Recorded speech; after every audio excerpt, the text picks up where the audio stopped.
Now, one question I'm sure you've been repeatedly asked in interviews. We are at the Toronto International Film Festival. We're at the world premiere of Mostly Sunny, a film that you've invested 3 years in making.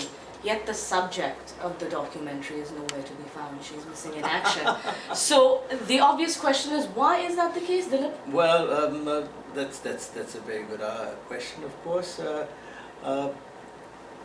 Well, I might as well share it with you. I mean, the fact of the matter is, at some point, Sunny and her husband started, they were privileged, not privileged, they were privy to sharing cuts of the film, to see a rough cut and see how we were going, though they had no definitive control. Mm-hmm.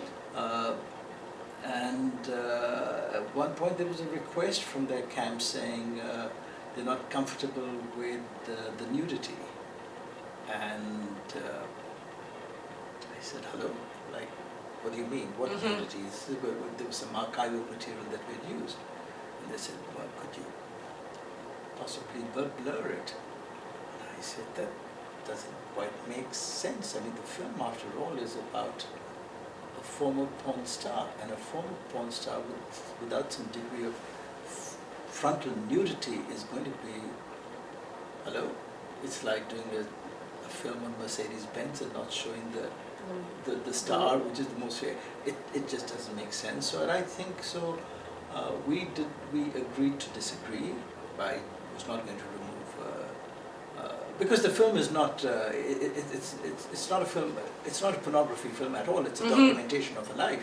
So given that it has very little, pornography per se, it's about a life journey, it's a life journey. So the little that we had, I said, absolutely not. Why would we want to remove it? It's like, it's a film about a porn star. So she was in New York and decided not to come. So I said, that's really a pity. This is a highlight in your life where you're actually getting, you're being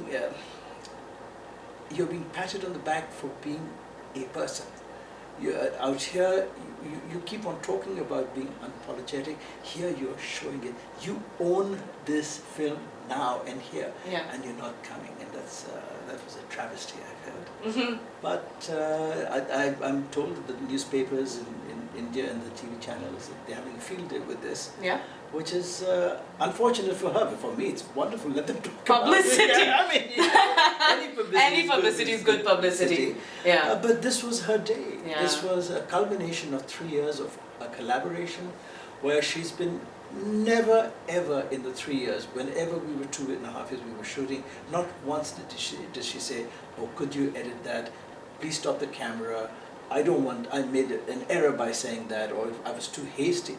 Not once. There was no censorship at all. So at the fag end of it all, for her to say, not, Guneet, if she had said, Dilip, there's a line, I made this statement.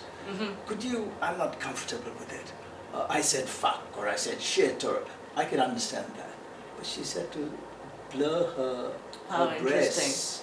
I was like, wow, something is... To blur a blurry past is a little tricky. No, it is to blur her anatomy, to blur her breasts. And it's like, there's something really, really imbalanced out here. What